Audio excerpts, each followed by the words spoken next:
Pontianak atau Puntianak atau sering disingkat Kunti adalah hantu yang dipercaya berasal dari perempuan hamil yang meninggal dunia atau wanita yang meninggal karena melahirkan dan anak tersebut belum sempat lahir.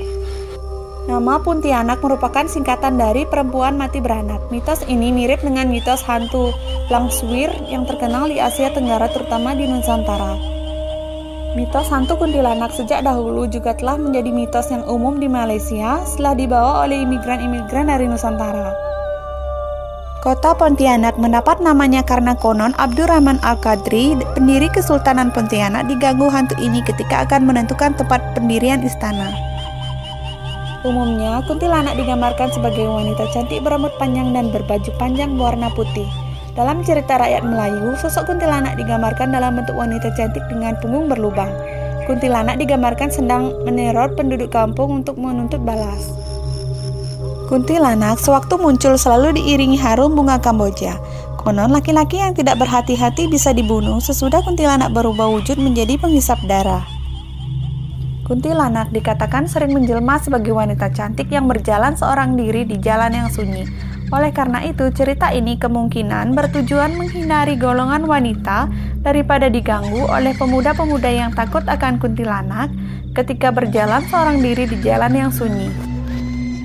Dalam cerita seram dan film horor di televisi Malaysia, kuntilanak digambarkan membunuh mangsa dengan cara menghisap darah di bagian tengkuk seperti vampir. Agak berbeda dengan gambaran menurut tradisi Melayu, kuntilanak menurut tradisi Sunda tidak memiliki lubang di punggung. Jenis yang memiliki lubang di punggung sebagaimana deskripsi di atas disebut sundel bolong. Kuntilanak konon juga menyukai pohon tertentu sebagai tempat bersemayam, misalnya waru yang tumbuh condong ke samping, yang populer disebut dengan waru doyong.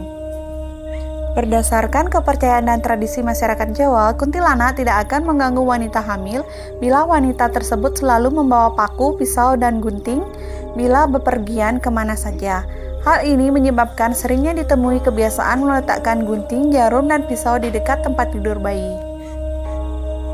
Menurut kepercayaan masyarakat Melayu, benda tajam seperti paku bisa menangkal serangan kuntilanak. Ketika kuntilanak menyerang, paku ditancapkan di lubang yang ada di belakang leher kuntilanak. Sementara dalam kepercayaan masyarakat Indonesia lainnya, lokasi untuk menancapkan paku bisa bergeser di bagian atas, bagian ubun-ubun kuntilanak. Di dalam kepercayaan agama Samawi, Islam, Nasrani, dan Yahudi, kuntilanak termasuk dalam golongan jin kafir atau setan.